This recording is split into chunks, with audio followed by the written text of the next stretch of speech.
Okay, so this is a demonstration of the mobile digipad Pro from ePens. It's an A5 leatherette folder that's kept closed by this tongue and loop mechanism. The pen is actually stored within the folder, just on the side here.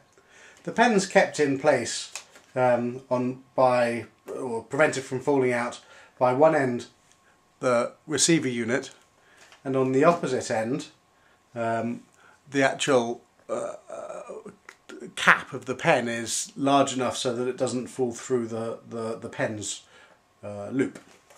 So if we were to now just open it, you'll see that the pen is on this one side, and on the opposite side you have the pad and the receiver unit built into the top. So to use the folder, you just have to open it, and hopefully you can see, because I've made this room as dark as possible, the light flashing here. This light indicates that the device has switched itself on when you open the cover of the folder and is waiting to see a signal from the pen. So we're just going to turn it over to the page that we want, and with the pen we shall write something. You'll know that it's working because the green light that we saw a moment ago just blinks faster once it's receiving information. I'll try and show that to you again. If it's receiving information, there's an almost continuous green flashing light.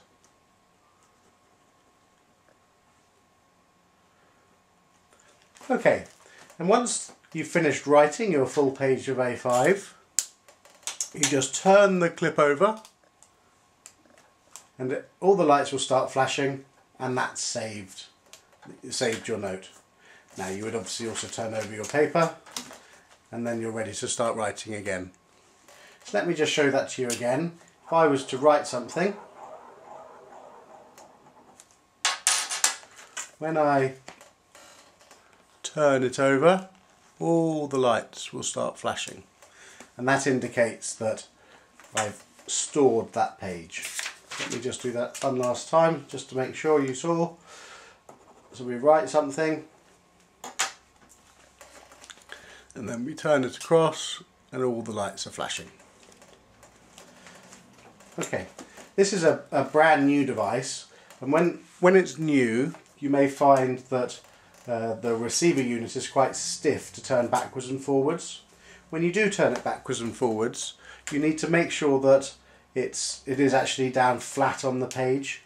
So possibly just open up the folder a little bit to give it a quick bend to make sure that it's flat. Once you've used it a few times, the screws will actually become slightly looser, so it freely moves backwards and forwards. Okay, the other LEDs that you have up here, you have the one that's flashing green now. You're probably not going to be able to see this on the video, but trust me, they're here. Next to this green flashing light bulb, you have a battery indicator. At the moment it's not doing anything, it's switched off. This is a good thing, it means that the receiver is fully charged. If it were to start flashing, that indicates that you're running out of battery power and it needs to be charged up again. If it's being charged, it will actually light and it will turn red. Let me just plug it into a USB to show you that.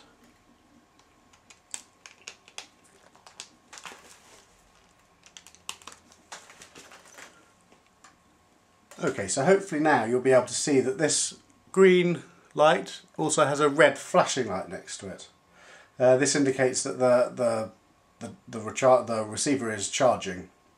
Once it's fully charged, the light will switch off even with the USB plugged in.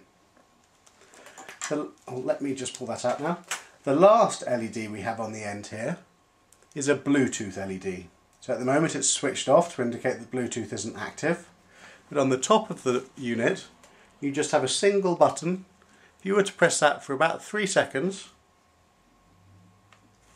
that would switch the Bluetooth on.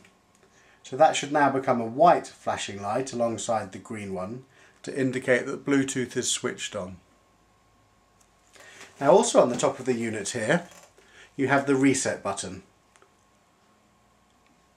It's very small, but you just, if you have a problem, if you've noticed a problem, if the receiver unit isn't storing the information correctly, if the lights aren't flashing correctly and so on, you just need to insert a drawing pin or a safety clip or something along those lines into this hole on the back, and that will then just reset the hardware.